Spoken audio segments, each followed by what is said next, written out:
Oh, salut. Je suis réel dans une petite agence de com et mon boss vient de m'envoyer un mail. Il voulait que je fasse une publicité pour la marque Vitasod. Alors, je connais pas la marque, donc je vais aller chercher ça sur internet et puis je vous dis dans 2 secondes. C'est une gamme de compléments alimentaires à base de SOD de melon, un concentré d'actifs qui aide à garder la forme et à entretenir son bien-être. Bon, c'est super tout ça, mais moi, personnellement, j'y connais rien du tout en compléments alimentaires. Alors, je vais creuser tout ça, et puis si ça vous intéresse, on va aller voir des gens dans la rue pour leur poser des questions sur les compléments alimentaires. Puis évidemment, après, on ira demander directement au fondateur de Vitasod, François Desbordes, de nous éclairer un peu plus sur ses produits. Et puis juste après, on fera le spot publicitaire. On y va ?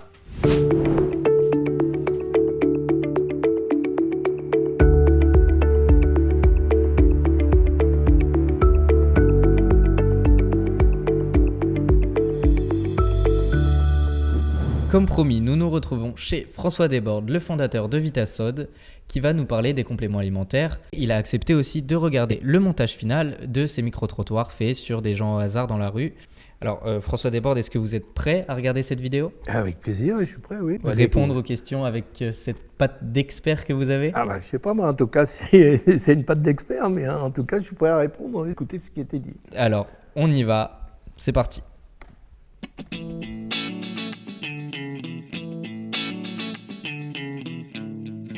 De manière générale, je pense que ça peut être assez intéressant d'en consommer, notamment quand on a une alimentation qui n'est pas forcément très équilibrée, quand justement on se sent peut-être un petit peu fatigué ou voilà. Il y a pas mal de vitamines qui peuvent être procurées de cette manière-là, dont on a besoin et qu'on ne retrouve pas quotidiennement dans notre alimentation. Alors ça peut être justement dans des moments où je vais me sentir un petit peu fatiguée, où je vais simplement sentir quelque chose qui fonctionne un petit peu mal dans mon corps en ce moment en termes de digestion, ou alors je vais tomber malade assez facilement. Des fois simplement parce que je vais avoir envie de prendre soin de moi et que je vais entendre parler du fait que le zinc c'est bon pour la peau, donc je vais vouloir en consommer de cette manière.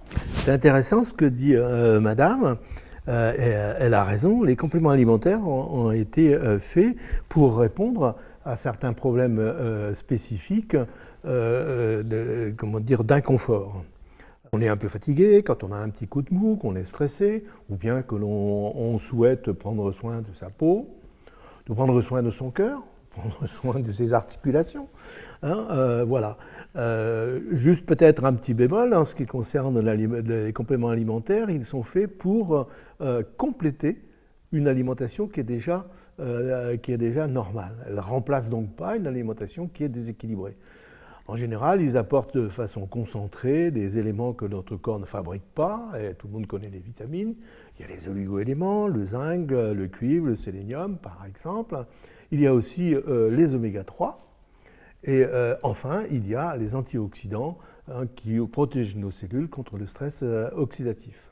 Et je suis sûr que vous qui regardez la vidéo comprenez exactement ce que François veut dire. On va passer à la deuxième question si vous le voulez bien. Ok. Je pense que je ferais plus confiance quelque part peut-être aux compléments alimentaires qui, eux, me paraissent peut-être un petit peu plus naturels, mais encore une fois, ça dépend desquels. Mais j'aurais le sentiment de procurer à mon corps quelque chose d'un peu plus bénéfique que lorsque je vais prendre en fait un médicament. Cette différence, en fait, elle est de taille et elle est parfaitement définie par la réglementation. Et pourtant, le grand public connaît très mal cette différence et confond souvent, ne sont pas très à l'aise quand on parle de médicaments et de compléments alimentaires. Les médicaments sont des substances qui sont présentées en fait comme ayant une activité curative, donc elles traitent, ou des activités qui sont préventives. Donc c'est la présentation qui définit le médicament. Ils sont en général extrêmement efficaces. Ils ont un inconvénient. Ils sont très difficiles à manier et c'est pour ça qu'ils sont confiés à des professionnels. Une ordonnance qui est faite par le médecin et une distribution qui est faite par le pharmacien. 2 professionnels qui connaissent bien les médicaments.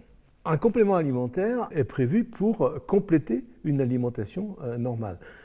Un complément alimentaire, contrairement à un médicament, est un aliment et comme tous les aliments, ce n'est pas une substance qui est dangereuse. C'est pour cette raison qu'il n'y a pas besoin d'ordonnance et qu'il est beaucoup plus facile d'utiliser les compléments alimentaires que d'utiliser des médicaments qui passent par des professionnels, pharmaciens et médecins. Je ne me tromperai plus maintenant entre compléments alimentaires et médicaments. Je suis ravi. Merci. Et si ça vous va, on va passer à la troisième question. Je lance la vidéo. C'est parti.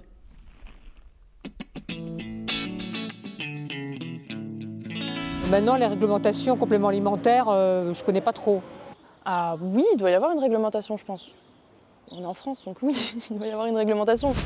Oui, il existe une réglementation, et là, je vais être très précis, comme le sont les réglementations, avec des dates qui sont extrêmement importantes. 2006, c'est le premier décret qui prévoit que tous les compléments alimentaires qui sont mis sur le marché doivent faire une demande et doivent être déclarés.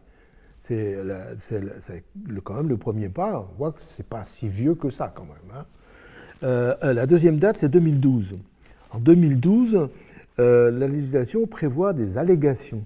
Alors, c'est important, c'est-à-dire qu'est-ce qu'on a le droit de dire, quels sont les bénéfices qu'apportent en fait les ingrédients qui se trouvent dans les compléments alimentaires. Il y en a 150 pour les vitamines, les oligo-éléments, etc. Et il a fallu attendre 2014 pour qu'on ait une liste de plantes qui, elles, soient autorisées. Donc toutes les plantes ne sont pas autorisées pour être utilisées dans les compléments alimentaires. Et enfin, dernière date très importante, le 1er janvier 2024, on vient de confier à la DGAL, c'est-à-dire la Direction Générale de l'Alimentation, le soin de contrôler les compléments alimentaires mis sur le marché. C'est quand même important. Et on note au passage que ça a été confié à la DGAL, donc à cet organisme qui contrôle l'alimentation, et non pas à la santé qui contrôle les médicaments. Les compléments alimentaires, c'est du sérieux. C'est du très sérieux. Eh bien, allons-y pour la quatrième question.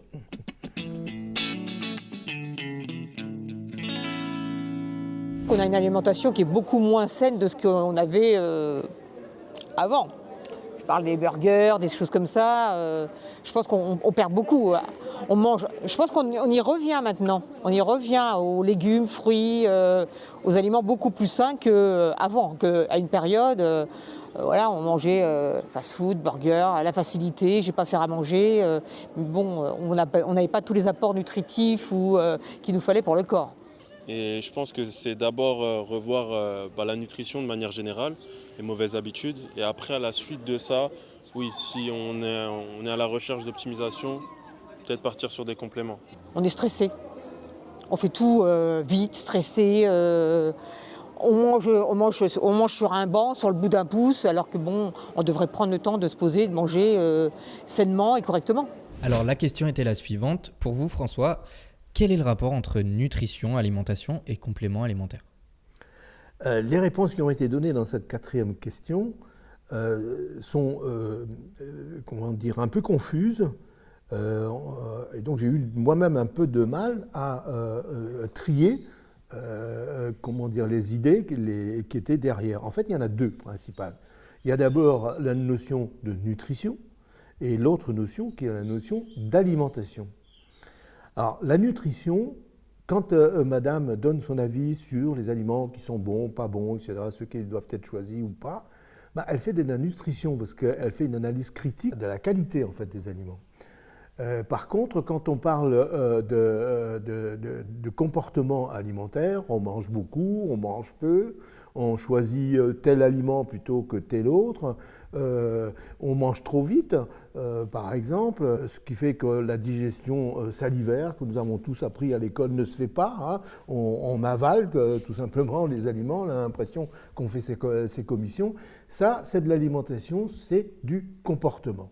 On voit donc d'ailleurs la longueur des réponses qui ont été données par les intervenants, parce que ces deux notions ne sont pas précises. Merci beaucoup pour toutes ces précisions sur nutrition et alimentation. On va passer à la question numéro 5. D'accord.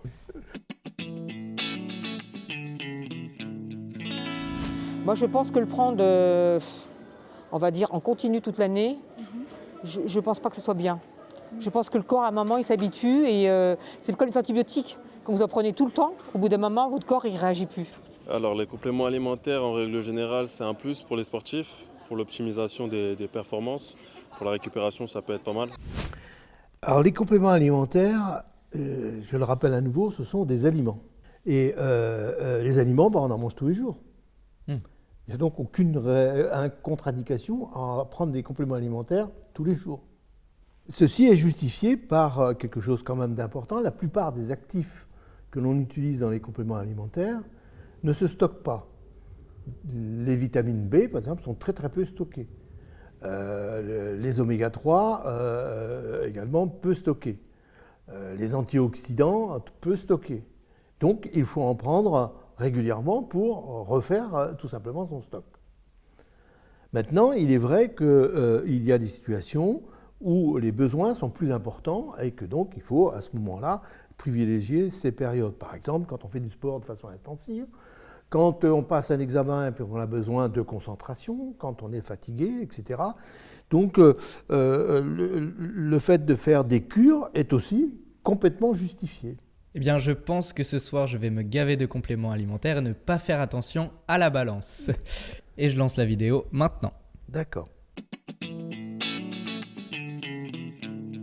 Je pense que prendre un complément alimentaire, ça ne nous fera jamais de mal en soi.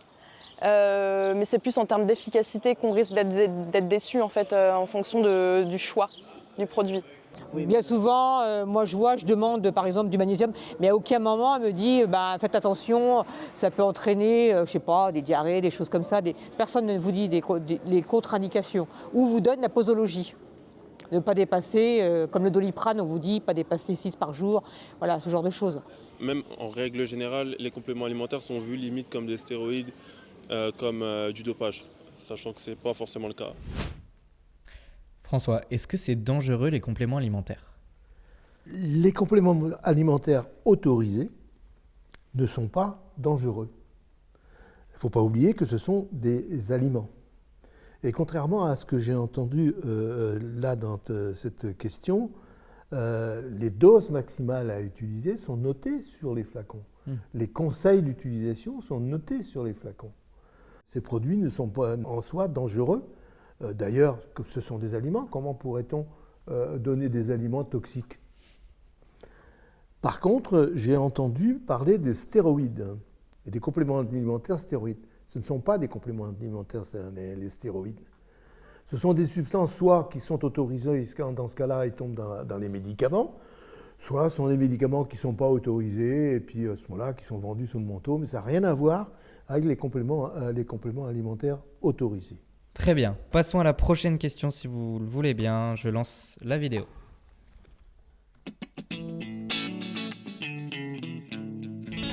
Je pense que dans le temps, quand vous reprenez, moi je prends mes parents, exemple de mes parents, mon père faisait un jardin, j'ai jamais vu mes parents acheter des compléments alimentaires.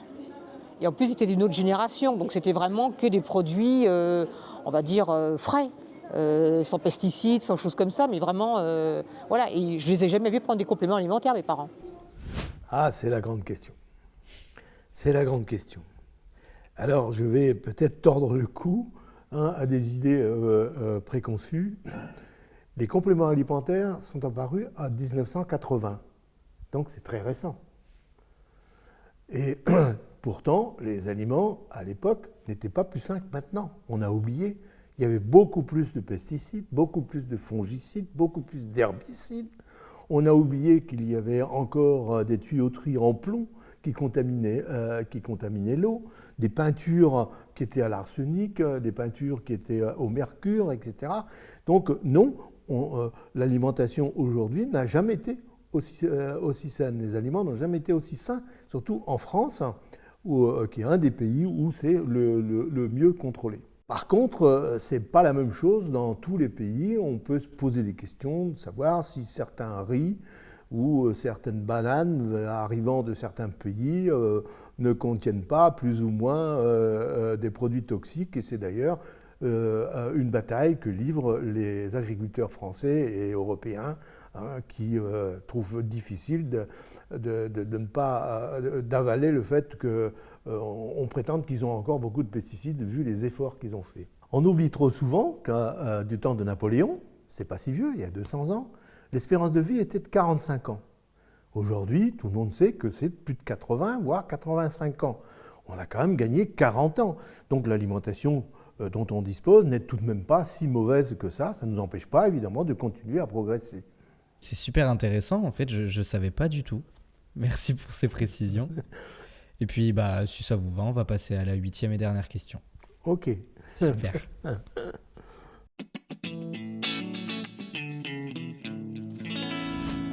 Sur la longueur de l'année, je pense que quand arrive l'été, là je vois, il fait soleil, tout le monde va mieux. Hein. L'hiver, je pense qu'on a besoin, on est fatigué, on n'a pas le soleil, on accumule de l'année et je pense qu'à un moment, le corps il vous dit stop ou alors il vous envoie des signaux.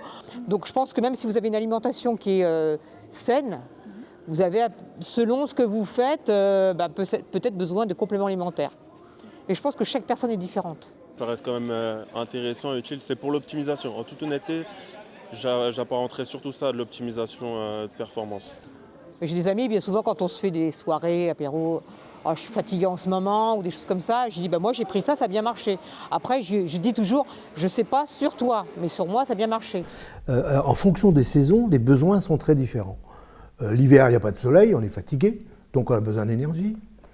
L'été, il y a du soleil, mais il y a du ultraviolet, il faut s'en protéger, donc on a besoin que les cellules soient protégées contre le stress oxydant. Au printemps, il y a du pollen, donc il faut s'occuper de son immunité. Hein. Avec l'âge, il y a l'usure du temps. Et donc l'usure du temps, on a besoin à ce moment-là donc, de joie de vivre. Prendre soin de ses cheveux, des ongles, de la peau. En période d'examen, on a besoin d'être concentré, d'avoir de l'énergie qui perdure pendant tout l'examen. Quand on a besoin de performance, les vitamines de l'effort sont les bienvenues. De la même manière, quand on a des problèmes de cœur, ce n'est pas un luxe d'en prendre soin. Que dire alors des problèmes urinaires qui s'installent régulièrement chez une majorité des hommes, ou encore des articulations dont la souplesse nous quitte progressivement. Oui, les compléments alimentaires ont un très bel avenir devant eux. Eh bien, merci beaucoup François pour toutes ces précieuses informations. Merci d'avoir répondu présent à l'invitation. Merci de nous avoir accueillis pour répondre à ces questions. C'était réellement un plaisir. C'était un vrai plaisir aussi pour moi. À très bientôt. Merci d'avoir regardé cette vidéo. N'hésitez pas à mettre un j'aime ou vous abonner. Moi, je suis allé réaliser la pub performance pour Vitasod et je vous la laisse juste après. Bon visionnage.